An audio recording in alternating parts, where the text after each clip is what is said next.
Selamat malam Bapak Ibu, Saudara-saudari. Berjumpa lagi di pertemuan ke-6 malam terakhir KKR kita dengan judul renungan Baptisan yang dikehendaki Allah. Kita akan memulai ibadah pada malam hari ini dengan lagu buka dari lagu Sion edisi lengkap nomor 192. Setelah itu doa buka dan syafaat yang dibawakan oleh Bapak Martin Zebedius. Lagu pujian malam hari ini oleh Jeremy Panjaitan.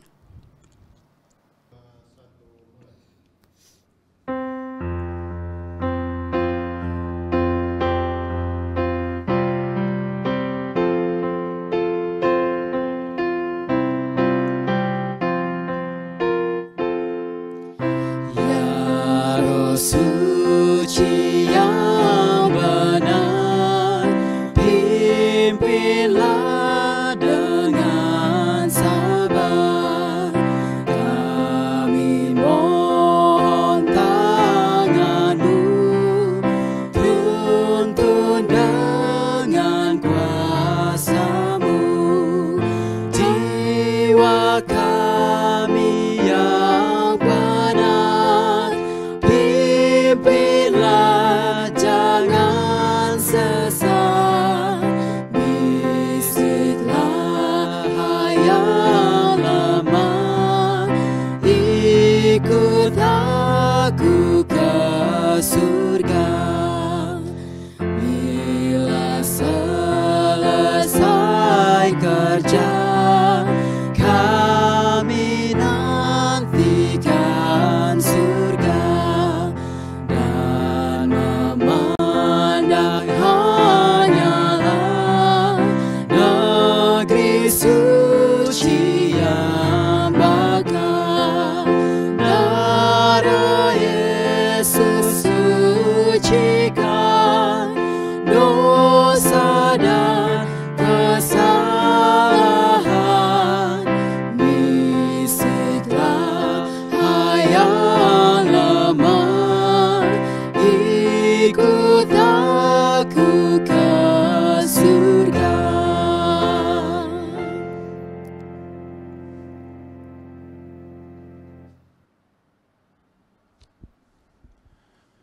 Baik, kita sama-sama tunduk kepala dan kita akan berdoa. Tuhan Allah Bapa kami yang bertahta dalam kerajaan sorga, menjelang malam Sabat-Mu yang kudus ini Tuhan, kembali lagi kami datang padamu mengucapkan syukur dan terima kasih atas segala kebesaran dan kasih-Mu yang menyertai masing-masing kami. Begitu pula dengan saudara-saudara kami yang hadir pada saat ini, kami telah merasakan berkat yang limpah menyertai kami semua. Kami telah mengikuti Tuhan akan KKR selama 5 malam, dan saat ini adalah malam yang ke-6. Kami akan melanjutkan kembali Tuhan perbaktian kami, kebaktian kebangunan rohani, di mana pada malam ini Tuhan, kami akan mendengarkan kembali akan firman-Mu yang akan disampaikan oleh Pendeta David Panjaitan. Persiapkanlah hati kami, persiapkanlah pikiran kami ya Tuhan, melalui kuasa Roh Kudus-Mu, agar pada malam ini kami akan mendengarkan firman yang dapat menuntun kami, untuk kami dapat lebih setia kepadamu dan kami dapat lebih dekat denganmu Tuhan.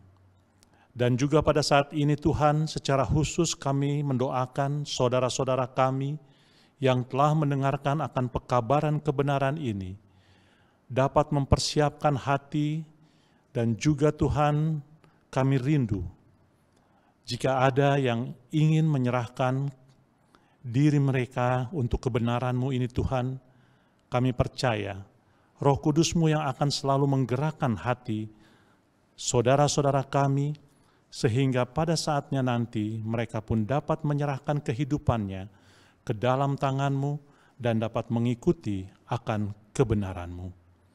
Tuhan, kami serahkan seluruh acara ini hanya ke dalam tangan-Mu, sehingga acara ini dapat berjalan dengan baik, dan semua hanya untuk kepujian dan kemuliaan bagi nama-Mu. Terpujilah nama-Mu ya Tuhan, Ampuni segala kesalahan dan dosa kami, karena kami alaskan doa ini dengan nama Yesus, Juru Selamat dan Penebus dosa kami. Amin.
Terima kasih Bapak Martin Zebedius sudah memimpin doa buka dan syafaat dan juga lagu pujian dari Saudara Jeremy Panjaitan.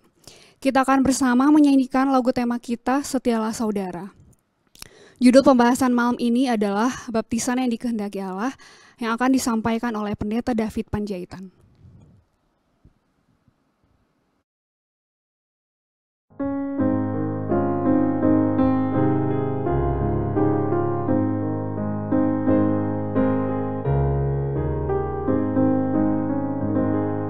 Setialah saudara, Yesus kan datang, yang telah lama kita tunggu.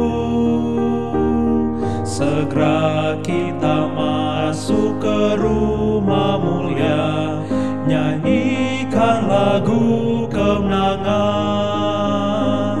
Setialah saudara, setia selamanya kepadanya yang mengasihi,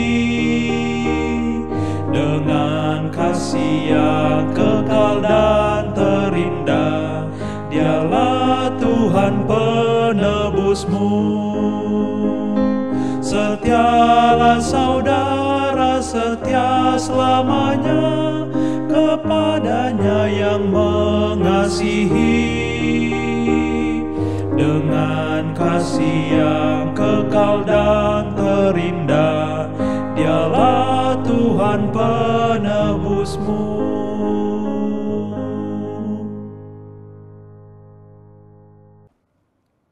Baik, kita tunduk kepala dan berdoa.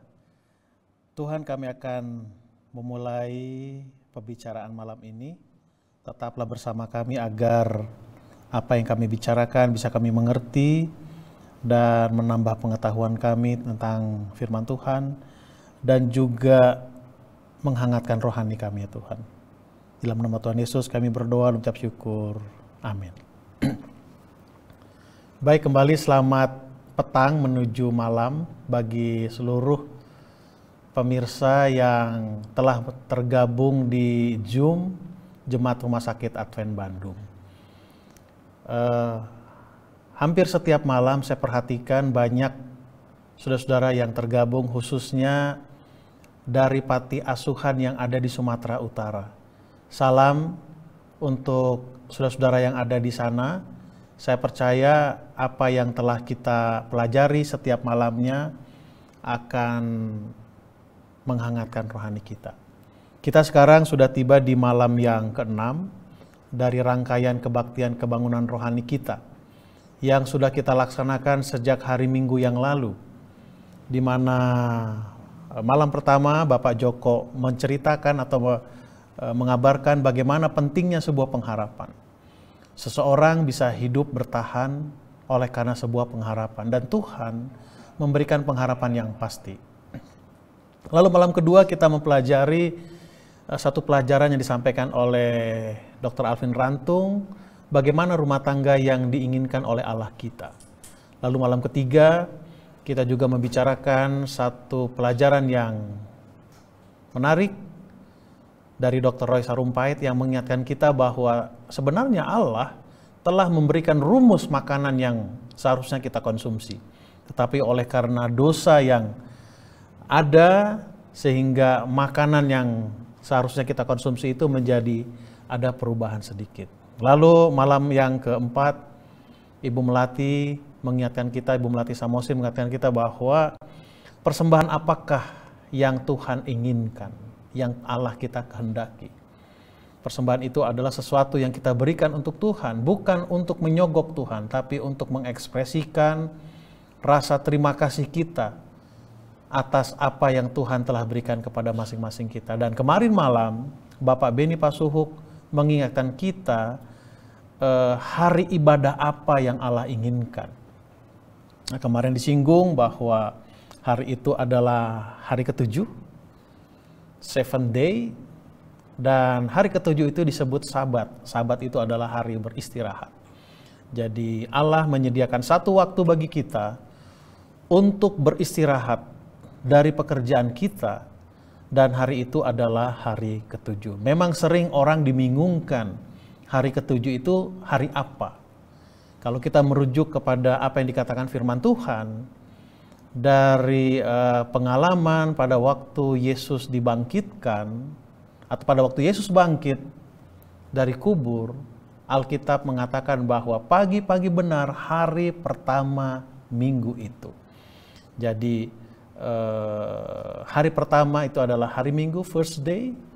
Kalau kita hitung, hari ke-7 itu berarti hari Sabtu, Sabat, Sabta, seperti yang kita kenal sekarang. Kalau merujuk kepada apa yang kita sedang jalani sekarang, Sabta Sabtu, seventh atau ketujuh itu adalah esok hari. Nah, malam ini saudara-saudara, kita akan mempelajari atau menjawab satu pertanyaan, ya ini judulnya adalah baptisan yang dikehendaki Allah. Jadi kalau ini kita rubah menjadi kepada sebuah pertanyaan, baptisan manakah yang dikehendaki oleh Allah? Untuk menjawab ini kita tidak perlu waktu panjang, cukup hanya 1 menit untuk menjawab ini. Tetapi tentu kita tidak akan gunakan waktu 1 menit, tetapi kita menggunakan beberapa saat untuk mendalami secara singkat baptisan yang mana yang dikehendaki oleh Allah. Kenapa? Karena banyak model baptisan. Saya tidak akan bicarakan model-model baptisan yang ada, bagaimana proses perubahannya, itu ada sejarahnya, tetapi saya akan membicarakan baptisan yang manakah yang dikehendaki oleh Allah kita. Di dalam Efesus 4 ayat 5 berkata, satu Tuhan, satu iman, satu baptisan. Jadi tidak ada banyak baptisan, hanya satu. Nah, yang menjadi pertanyaan yang akan kita bahas beberapa menit ke depan, apa arti daripada baptisan itu sehingga baptisan itu hanya satu? Atau bagaimanakah action daripada kata baptisan ini? Baik, pertama saya ambil satu definisi dari seorang teolog yang bernama Thayer. Baptisma dalam bahasa Gerikanya atau dalam bahasa Latin, bahasa yang kita kenal itu adalah baptisma. Itu penulisan bahasa Gerikanya, bahasa Latinnya seperti baptisma. Nah, arti dari pada baptisma itu adalah immersion atau submersion. Nah, kalau ini terjemahkan ke dalam bahasa Indonesia, itu artinya perendaman atau direndam. Direndam itu masuk ke di dalam air. Jadi, kembali kepada pertanyaan awal, baptisan manakah yang Allah inginkan? Jawabannya satu Tuhan, satu iman, satu baptisan. Nah, baptisan itu prakteknya bagaimana? Menurut arti kata daripada baptisan, baptisma itu adalah yang direndam.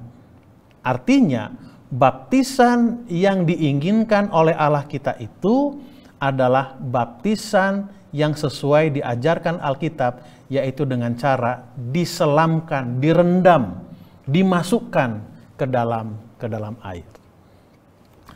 Lalu yang berikutnya, saudara-saudara, yang menjadi pertanyaan penting berikutnya adalah kapankah pertama kali baptisan itu yang diselamkan itu dipraktikkan?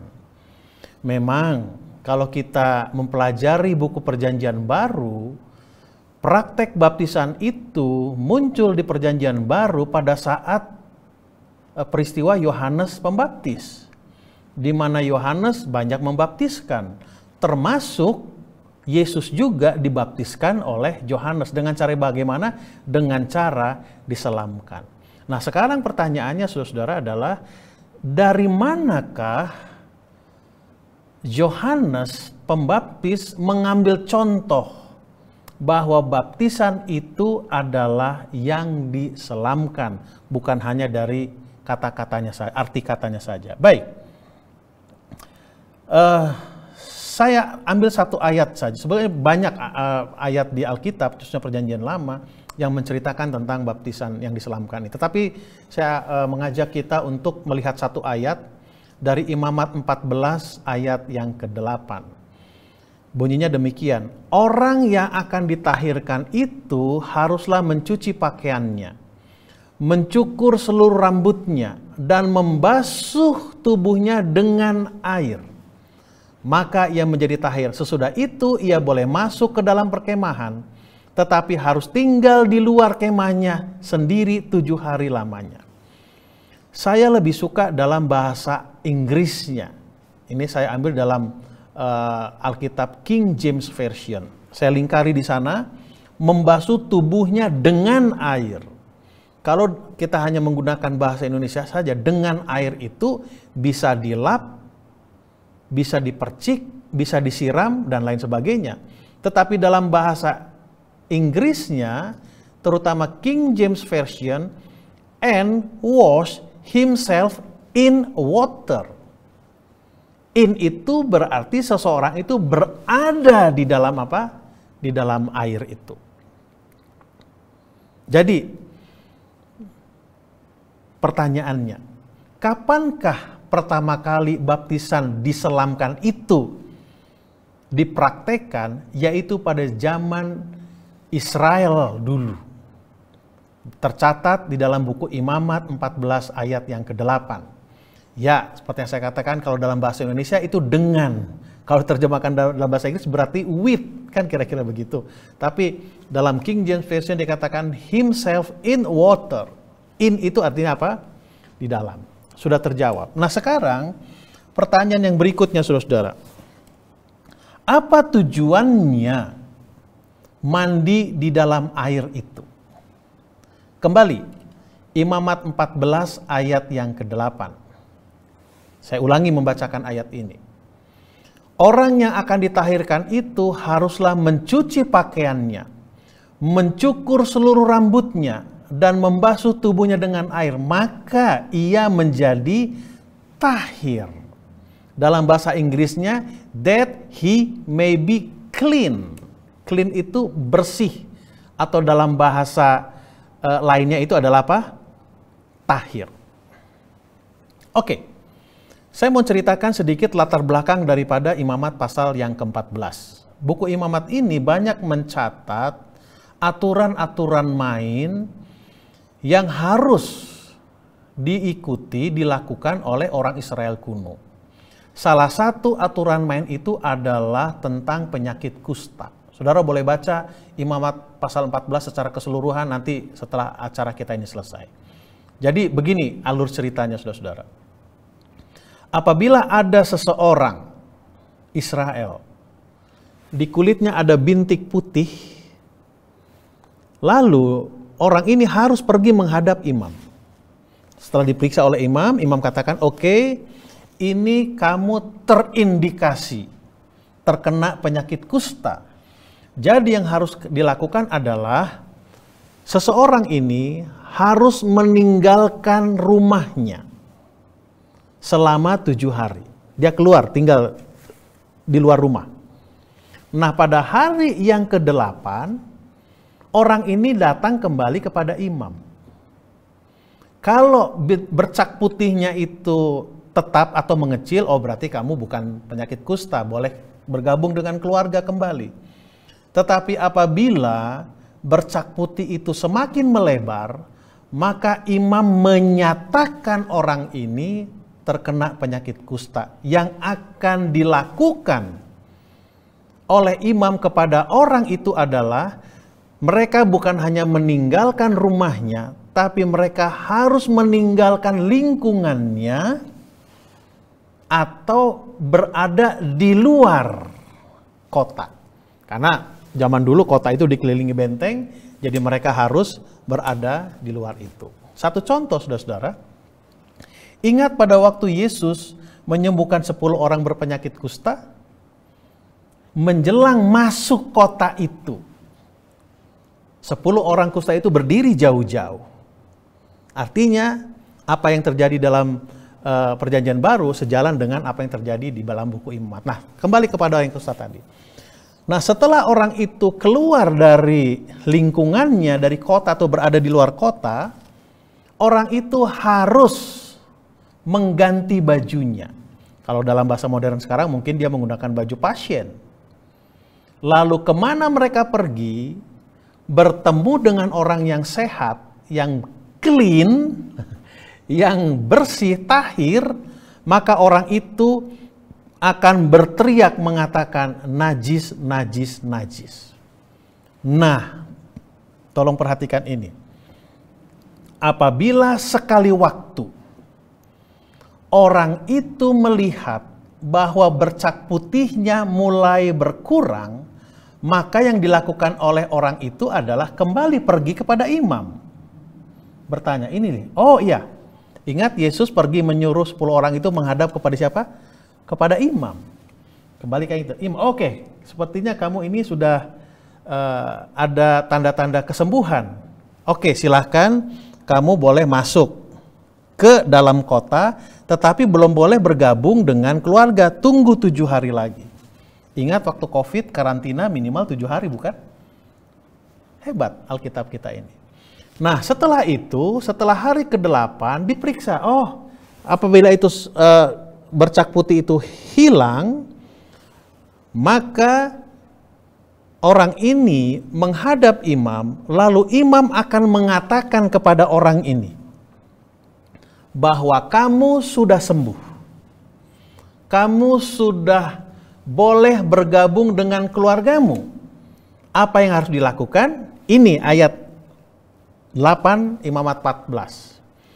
Kamu harus mengganti pakaianmu, mencukur semua rambut yang ada di tubuhmu, dan kamu harus mandi di dalam air. Jadi tujuan baptisan itu adalah, tujuan daripada baptisma itu adalah untuk menyatakan bahwa seseorang ini sudah bersih. Sederhana bukan?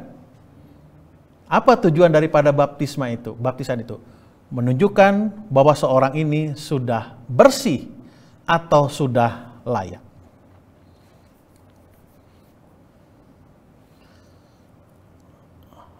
Oke, saya lingkari. Nah, saya akan memberikan beberapa gambaran mengenai bersih atau tahir. Nah, dalam buku Imamat pasal 4 ayat yang ke-12, saya ambil contoh tahir. Tahir itu adalah tahor.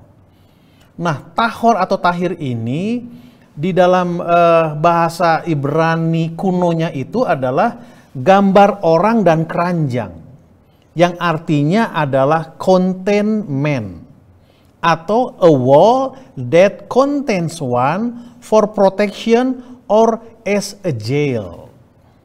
Kan orang di penjara itu kan diproteksi, dibatasi. Nah jadi begini saudara-saudara, saya ada keranjang.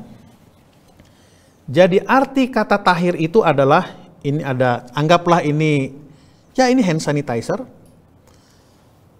Supaya hand sanitizer ini dalam keadaan bersih, dia harus dicuci lalu dimasukkan ke dalam keranjang ini. Itu arti daripada apa? Tahir, tahor, atau bersih, atau clean. Jadi tujuan baptisan itu adalah untuk menyatakan, membuat seseorang itu apa? Bersih. Oke. Kembali, untuk menjawab apa tujuannya. Di dalam Imamat 11 ayat yang ke-47, ini membicarakan tentang makanan.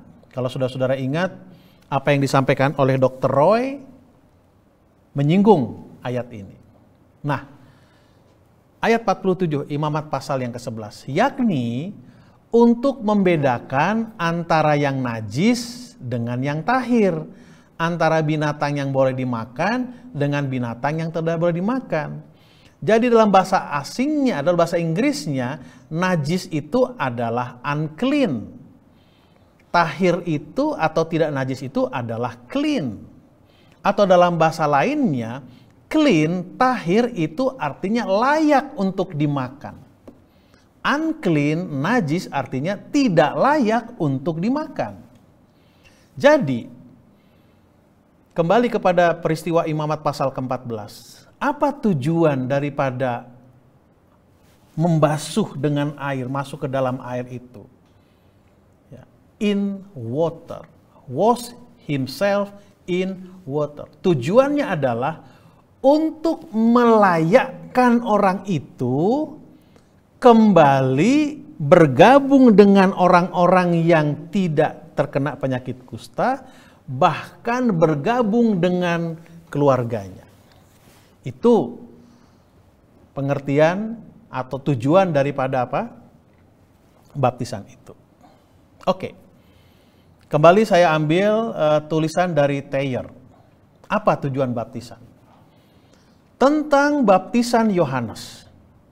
yaitu upacara penyucian yang dengannya orang-orang yang mengakui dosa-dosa mereka terikat pada reformasi rohani, memperoleh pengampunan atas dosa-dosa masa lalu mereka, dan menjadi layak untuk menerima manfaat-manfaat dari kerajaan Mesias yang akan segera didirikan. Ingat yang saya katakan tadi bahwa unclean menjadi clean, najis menjadi tahir, tidak layak menjadi layak. Orang yang berdosa itu tidak layak di hadapan Tuhan. Tetapi itu akan menjadi layak di hadapan Tuhan setelah mengikuti proses, yaitu salah satu prosesnya adalah baptisan. Baptisan yang bagaimana? Satu Tuhan, satu iman, satu baptisan. Baptisma berarti apa? Diselamkan. Saya lanjutkan tulisan ini. Ini adalah baptisan Kristen yang sah. Karena ini adalah satu-satunya baptisan yang diterima para rasul.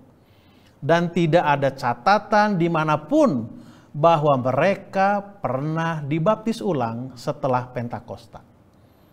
Jadi rasul-rasul yang dulunya adalah murid Yesus melakukan hal yang sama dan mempraktekkan hal yang sama.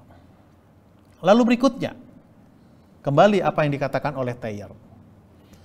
Baptisan Kristen satu ritual pencelupan ke dalam air, sebagaimana diperintahkan oleh Kristus, di mana seseorang setelah mengakui dosa-dosanya dan menyatakan imannya kepada Kristus, dilahirkan kembali oleh Roh Kudus ke dalam hidup baru, mengidentifikasi dirinya secara terbuka dengan persekutuan Kristus dan gereja.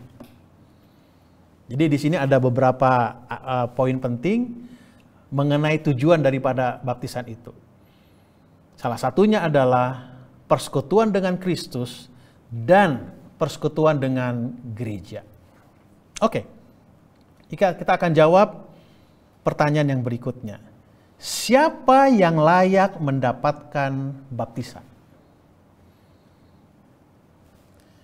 Di dalam Lukas 3 ayat 3 berkata, maka datanglah Yohanes ke seluruh daerah Yordan dan menyerukan, bertobatlah,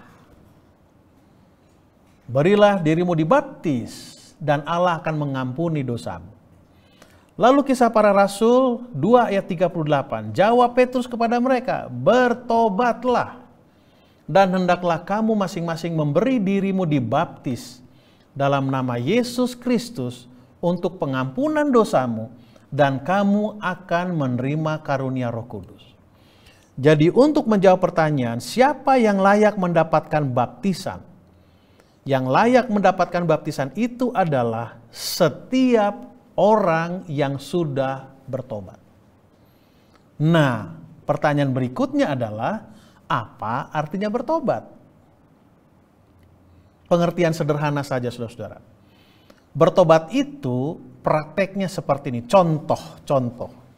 Saya seharusnya berjalan menuju hadapan saya ke sana. Tetapi pada saat saya berjalan, ada saja gangguan kiri kanan. Lalu saya berubah tujuan. Bisa ke sebelah kiri saya, bisa ke sebelah kanan saya, atau bahkan saya jalan membelakangi tujuan yang seharusnya saya lalui. Nah, bertobat itu adalah pada waktu saya mengalihkan tujuan saya yang salah kepada tujuan yang semula. Yang harusnya ke sana, lalu saya bergeser ke kanan atau ke kiri atau ke belakang. Nah, arti bertobat adalah saya kembali ke jalan yang benar. Itu arti daripada, atau itu arti daripada bertobat, dan itulah yang layak, yang melayakkan orang untuk menerima baptisan. Nah, pertanyaan berikutnya, saudara, adalah siapakah yang bisa membuat seseorang itu bertobat? Apakah dirinya sendiri, paksaan dari kiri kanan, dan lain apa sebagainya. Dalam Yohanes 14 ayat 26, ini adalah janji Yesus kepada murid-muridnya sebelum dia meninggalkan dunia ini masuk ke dalam kerajaan sorga. Dikatakan demikian. Tetapi penghibur, yaitu Roh Kudus, yang akan diutus oleh Bapa dalam namaku, dialah yang akan mengajarkan segala sesuatu kepadamu dan akan mengingatkan kamu akan semua yang telah kukatakan kepadamu. Artinya, siapakah yang bisa membuat seseorang itu bertobat? Tentu pekerjaan Roh Kudus. Apakah hanya Roh Kudus saja yang bisa membuat seseorang bertobat? Tidak. Perlu ada respon dari seseorang itu untuk meyakini bahwa apa yang dikatakan oleh Roh Kudus itu adalah sesuatu yang benar. Jadi kembali saudara-saudara, siapa yang layak mendapatkan baptisan? Orang yang bertobat. Apa itu bertobat? Kembali kepada jalan yang benar. Siapa yang membuat orang itu bertobat? Yaitu Roh Kudus dan juga respon daripada orang itu. Kenapa? Karena tugas daripada Roh Kudus mengajarkan dan mengingatkan. Oke, pertanyaan yang lain, saudara. Oke, itu bicara masalah baptisan. Itu perjanjian baru. Diawali dari perjanjian lama. Nah sekarang, pertanyaannya adalah, bagaimana orang diselamatkan pada zaman perjanjian lama? Apa yang mereka lakukan? Sebetulnya banyak ayat yang bisa kita bahas dan perlu banyak waktu untuk membahas itu. Tetapi kali ini saya tidak akan menggunakan terlalu banyak waktu dan ayat untuk menjawab pertanyaan ini. Contoh, zaman Adam. Setelah Adam dan Hawa jatuh ke dalam dosa, dalam Kejadian 3 ayat 21, di sana dinyatakan bahwa, atau sebelum ayat 21. Jadi setelah Adam dan Hawa jatuh ke dalam dosa, yang dilakukan oleh Adam itu adalah mereka membuat pakaian mereka sendiri dari daun-daunan. Tetapi yang dilakukan oleh Allah, yang diperintahkan oleh Allah kepada mereka adalah, atau apa yang dibuat oleh Allah kepada mereka adalah, dalam Kejadian 3 ayat 21, Allah membuat baju mereka dari kulit binatang. Apa hubungannya pakaian, baju dengan keselamatan? Baju itu melambangkan karakter. Pakaian itu melambangkan karakter, identitas. Biasanya saudara, kita orang Indonesia akan suka melihat pendeta, pembicara itu menggunakan dasi dan jas, kemeja putih. Itu identitas. Oh, itu pendeta itu. Kenapa? Tahu dari mana? Oh, dari pakaiannya. Jadi, dari sini kita bisa mengambil satu kesimpulan. Awalnya Adam mau menutupi rasa malunya dengan cara yang mereka lakukan. Tetapi Allah katakan tidak. Cara yang saya lakukan adalah membuat pakaian itu dari kulit binatang.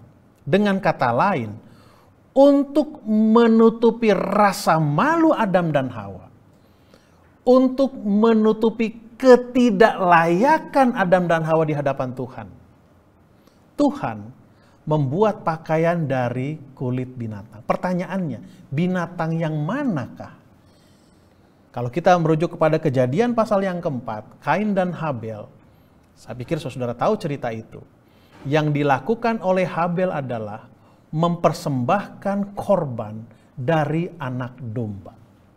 Dengan kata lain, bahwa binatang yang disembelih untuk membuat pakaian Adam dan Hawa, untuk membuat mereka berdua layak di hadapan Allah, itu adalah anak domba.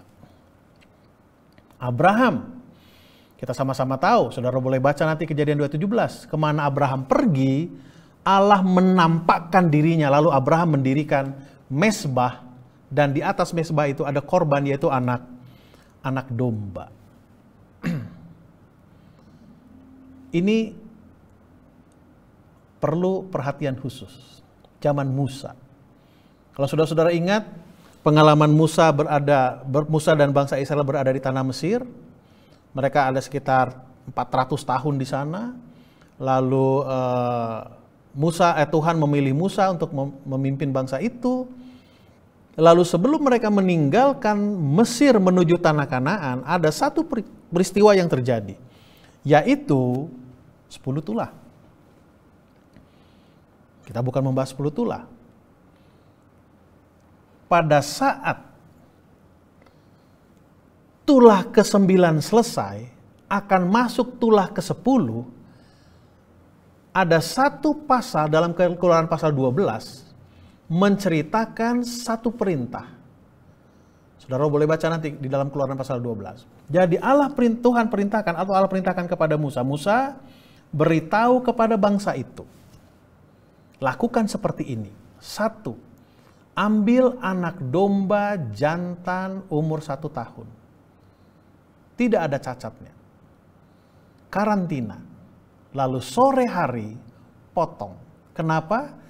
Karena nanti malam kamu akan memakan daging itu dengan sayur pahit. Karena kalian harus pergi cepat-cepat meninggalkan tanah Mesir. Lalu dalam Keluaran pasal 12 dikatakan, itulah Paskah bagi Tuhan. Lalu saudara-saudara, di dalam 1 Korintus 5 ayat 7 dikatakan, sebab anak domba Paskah kita juga telah disembelih, yaitu Yesus Kristus. Jadi dengan kata lain saudara, bahwa bagaimana caranya orang diselamatkan pada zaman perjanjian lama. Mereka meyakini bahwa akan datang seorang juru selamat yang namanya Yesus. Saat itu wujudnya adalah anak domba. Lalu perjanjian baru menceritakan bahwa anak domba itu muncul, yaitu siapa? Yesus Kristus itu sendiri. Dalam buku Roma mengatakan, oleh karena Yesuslah kita diperdamaikan dengan Allah kita. Dengan kata lain, oleh karena Yesus Kristus itulah yang melayakkan kita berada di hadapan Tuhan. Dengan kata lain saudara, yang membuat kita layak di hadapan Tuhan adalah Yesus Kristus. Dengan cara bagaimanakah kita dinyatakan sudah layak? Dengan cara dibaptiskan. Baptisan yang bagaimana? Baptisan yang diselamkan. Jadi, tidak ada keselamatan selain di dalam Yesus Kristus, dan tidak ada baptisan selain baptisan dengan cara diselamkan. Berikutnya, lalu saudara-saudara, ada sebuah pertanyaan, bagaimanakah penjahat yang ada di samping kiri kanan Yesus itu diselamatkan pada saat disalib? Sementara mereka belum pernah mempersembahkan korban, juga mereka belum dibaptiskan. Ayat ini berkata seperti itu. Lukas 23 ayat 42 dan 43. Lalu ia berkata, ia ini adalah salah satu penjahat yang ada di samping Yesus. Kita tidak tahu kanan atau kiri. Saya belum dapat referensinya. Yang pasti salah satu penjahat yang ada di samping Yesus. Apa dia katakan? Yesus, ingatlah akan aku apabila engkau datang sebagai raja. Penjahat ini tahu bahwa Yesus akan datang kedua kali sebagai raja. Artinya apa? Penjahat ini meyakini, mengimani bahwa Yesus itu adalah raja yang akan datang. Dengan kata lain, dia meyakini, mengimani tidak ada yang bisa menyelamatkan dia selain Yesus. Lalu apa Yesus katakan? Kata Yesus kepadanya, "Aku berkata kepadamu, sesungguhnya hari ini juga engkau akan ada bersama-sama dengan aku di dalam Firdaus." Banyak perdebatan teologi tentang ini. Saya tidak akan masuk ke wilayah itu. Yang mau saya katakan adalah, pada saat seseorang meyakini, bertobat, merespon Roh Kudus, Yesus akan memberikan satu jaminan bahwa engkau akan bersama aku di dalam Firdaus. Catatannya saudara-saudara, pada saat ini, pada saat penjahat itu berada di samping Yesus, dia tidak mempunyai kesempatan untuk menunjukkan kepada halayak ramai bahwa dia sudah menerima Yesus Kristus dengan cara mengorbankan anak domba atau dengan cara dibaptiskan. Kenapa saya katakan demikian, saudara? Jangan salah mengerti dengan kalimat saya. Keselamatan itu hanya melalui Yesus Kristus. Nah, bukti bahwa orang itu sudah selamat, dibaptiskan. Setelah orang itu, orang kusta itu dinyatakan bersih. Apa buktinya? Dibaptiskan. Setelah orang itu dinyatakan bersih, pada waktu mereka dibaptiskan, itu menyatakan bahwa mereka bergabung kembali dengan keluarganya, dengan keluarga. Tidak heran ada sebuah lagu yang mengatakan, "I'm so glad I am family of God." Artinya bergabung dengan apa? Dengan keluarga. Oke. Nah, sekarang bagaimana perubahan dari potong korban kepada baptisan? Matius 27 ayat 51. Ini peristiwa pada waktu Yesus disalib. Pada saat dia menghembuskan nafasnya yang terakhir. Lalu ditulislah ayat ini. "Dan lihatlah, tabir bait suci terbelah dua dari atas sampai ke bawah, dan terjadilah gempa bumi dan bukit batu terbelah." Apa ini maksudnya? Oke. Saya tidak akan bicara panjang tentang ini. Saya hanya ingin menunjukkan gambaran apa yang terjadi di zaman Musa yang dicatat dalam buku Imamat. Ini adalah tabernakel. Ini adalah bilik suci dan bilik yang maha suci. Dan di tengah-tengah sana yang warnanya pink itu atau apa, itu ada satu tirai yang membatasi antara bilik suci dengan bilik yang maha suci. Jadi, hanya imam besarlah yang bisa masuk dari bilik suci ke bilik yang maha suci. Tidak ada yang lain, hanya imam besar. Buku Imamat menyatakan bahwa Yesus Kristus imam besar kita itu. Jadi Yesus adalah imam besar.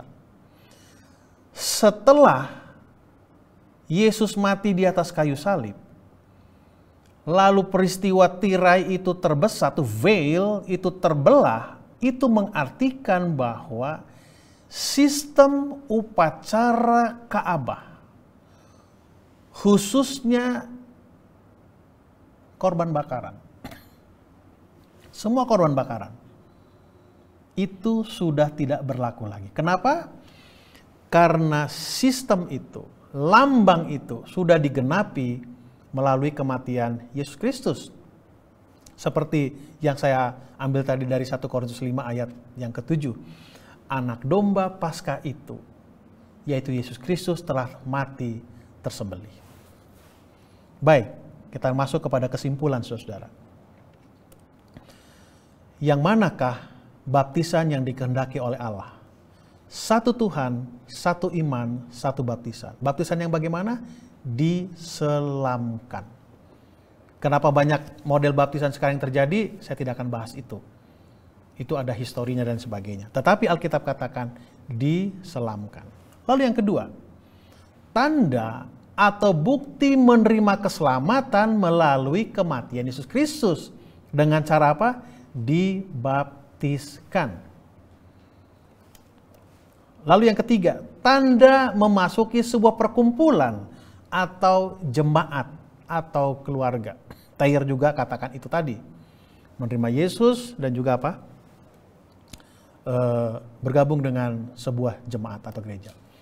Lalu yang keempat, baptisan itu adalah tanda pertobatan. Kenapa? Karena yang layak untuk mendapatkan baptisan adalah orang-orang yang apa? Bertobat. Dan yang terakhir saudara, kesimpulannya adalah baptisan sama dengan kematian Yesus yang sekarang kita praktekkan adalah perjamuan suci. Dengan cara bagaimana? Pembasuhan kaki, makan roti, dan minum anggur. Gereja Advent meyakini ini, mempraktekkan ini 1 tahun 4 kali. Setiap Sabat 12 di setiap triwulannya itu selalu dilakukan oleh orang-orang Advent. Kenapa? Karena orang-orang itu sudah menerima Yesus sebagai juru selamatnya dalam bentuk baptisan. Untuk mengingat baptisan itu, mereka merayakannya dengan perjamuan kudus. Seperti yang Yesus pernah katakan, siapa yang sudah dimandi tidak perlu mandi lagi, tapi cukup dengan membasuh kakinya. Tuhan berkati kita. Amin.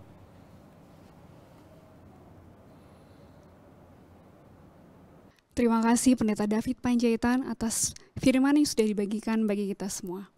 Kita akan tutup acara KKR malam ini dengan bernyanyi dari lagu Sion edisi lengkap nomor 193 dan doa tutup oleh pembicara.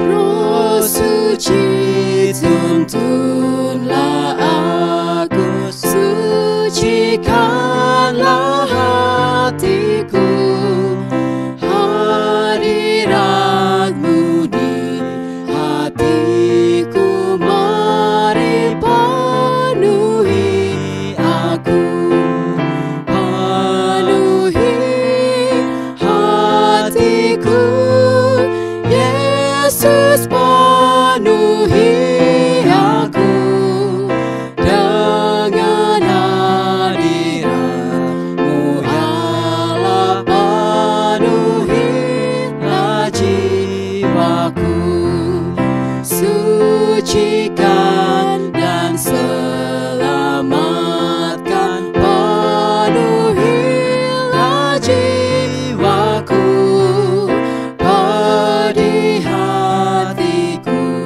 hiburkan, penuhilah jiwaku, penuhi hatiku, Yesus penuhi aku dengan hadirat-Mu Allah, penuhilah jiwaku.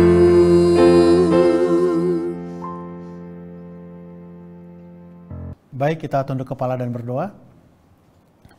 Kembali berterima kasih padamu Tuhan, oleh karena kami merasakan berkat-berkat-Mu, khususnya di rangkaian pelaksanaan kebaktian kebangunan rohani ini Tuhan.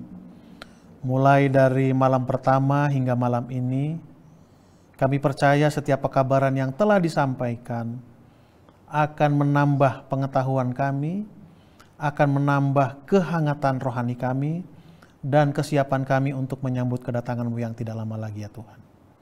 Sebelum kami berpisah dari aplikasi Zoom Tuhan, ataupun media sosial yang lainnya, kami mau berdoa bagi seluruh partisipan yang bergabung dalam acara KKR ini Tuhan. Kiranya berkat dari sorga yang Engkau telah siapkan menjadi bagian mereka di hari-hari akan datang. Baik itu berkat kesehatan, berkat sukacita, umur panjang, berkat keluarga, berkat pekerjaan, berkat kesempatan dalam pendidikan, dan banyak hal lagi Tuhan.